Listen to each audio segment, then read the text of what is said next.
जय श्री राम दोस्तों। जैसे कि हम सब जानते हैं कि श्री हनुमान जी इस कलयुग के सबसे जागृत देव हैं और आज भी वे इस पृथ्वी पर सशरीर अपने भक्तों के कल्याण के लिए विचरण कर रहे हैं, क्योंकि उन्हें अजर अमर रहने का वरदान मिला है। श्री हनुमान जी को प्रसन्न करने के लिए सबसे ज़्यादा प्रचलित और किया जाने वाला पाठ श्री हनुमान चालीसा है। श्री हनुमान चालीसा एक ऐसी कीर्ति है जो श्री हनुमान जी के माध्यम से व्यक्तियों को उनके अंदर विद्यमान गुणों का बोध कराती है। इस पाठ का मनन करने से बल बुद्धि जागृत होती है। श्री हनुमान चालीसा का पाठ करने से व्यक्ति खुद अपनी शक्ति, भक्ति और कीर्तियों का आलंकन कर सकता है। लेकिन कई भक्तों को उनकी निरंतर आराधना के बाद भी लाभ नहीं होता। ये नित्य श्री हनुमान चालीसा का पाठ तो करते हैं, पर उन्हें प्रभु की कृपा प्राप्त नहीं होती। ऐसा क्यों होता है? ऐसी कौन सी गलती हो रही है उनसे जिसकी वजह से उन्हें श्री हनुमान चालीसा पाठ का फल नहीं मिल रहा? नंबर 1, स्वार्थ की भक्ति। हर इंसान दुख के समय में प्रभु की शरण में जाता है। इसका ये मतलब बिल्कुल भी नहीं है कि उसकी भक्ति में स्वार्थ छिपा है। यहीं पर लोग कंफ्यूज हो जाते हैं, क्योंकि दुख के समय में हर कोई ईश्वर से कुछ ना कुछ मांगता ज़रूर है। जैसे आम तौर पर अगर कोई व्यक्ति दुख और तकलीफ के समय प्रभु की शरण में जाता है, सच्ची भक्ति करता है, अपने आप को उनके लिए समर्पित करता है और प्रभु उसकी भक्ति से प्रसन्न होकर उसकी सारी तकलीफ़ें दूर भी कर देते हैं। लेकिन सब कुछ अच्छा होने के बाद अगर वो व्यक्ति प्रभु से दूर हो जाता है, पूजा पाठ और सच्चे मन वाली भक्ति ही बंद कर देता है, तब जाकर आप कह सकते हैं कि उसकी भक्ति में स्वार्थ छुपा था। इसलिए कहा जाता है, दुख के समय में तो हर कोई ईश्वर को याद करता है, लेकिन सुख में भी जो प्रभु के निकट रहे और उनके लिए समर्पित रहे, उसे निस्वार्थ भक्ति कहते हैं। नंबर 2, प्रभु से एक चित्त ना होना।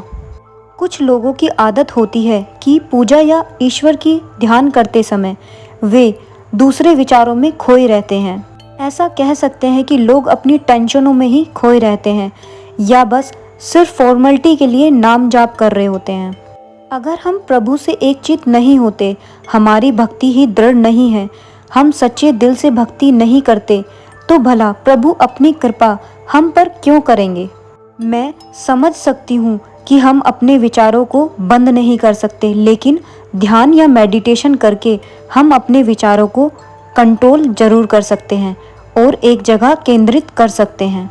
इसलिए सिर्फ श्री हनुमान जी ही नहीं, किसी भी देवी देवता का कोई भी पाठ क्यों ना करें, अपने मन को प्रभु के प्रति समर्पित करें।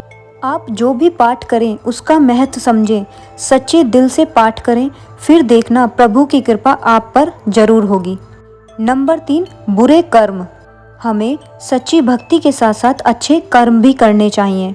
कुछ लोग भक्ति तो बहुत करते हैं, लेकिन उनके बुरे कर्मों के कारण उन्हें उनकी भक्ति का फल नहीं मिलता।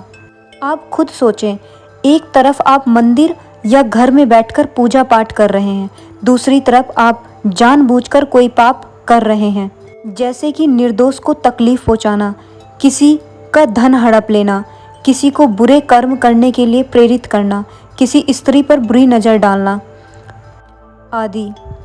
फिर आप भगवान से कैसे उम्मीद कर सकते हैं कि ईश्वर आपकी प्रार्थना सुनेंगे? एक बात जरूर याद रखें, ईश्वर ना दंड देते हैं ना माफ़ करते हैं। कर्म का फल हमारे सुख दुख का कारण बनता है।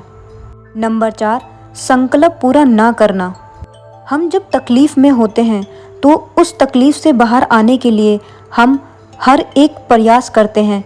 पूजा पाठ हो या व्रत रखना या मन्नत हो या संकल्प, वो समय ही ऐसा होता है कि हम सब कुछ करते हैं। लेकिन कुछ लोग होते हैं जिनमें या तो धीरज की कमी होती है, या तो प्रभु के प्रति अटूट विश्वास की कमी होती है, या फिर उनका मन कहीं भटक जाता है, या फिर आलस्य के कारण, जिसकी वजह से प्रभु के सामने किया संकल्प भूल जाते हैं या अधूरा छोड़ देते हैं।